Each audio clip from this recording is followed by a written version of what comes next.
Do you want to connect people, apps, and devices securely? Well, Entra ID does that for you.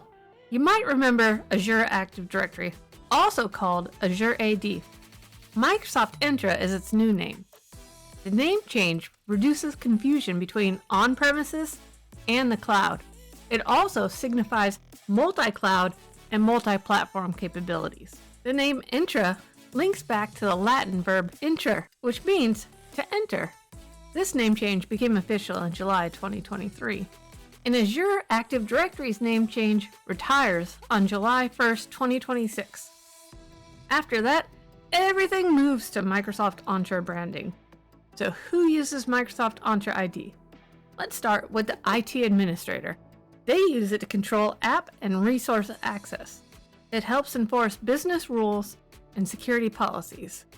App developers use it too. They can add secure sign-in and single sign-on. Entra ID also supports modern authentication standards like OAuth and SAML. Now let's talk about users. Users can manage their own identities and passwords.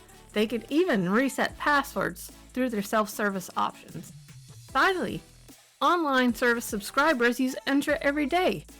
That includes sign-ins to Microsoft 365 and Azure accounts. If you log into Microsoft's cloud, you're using it.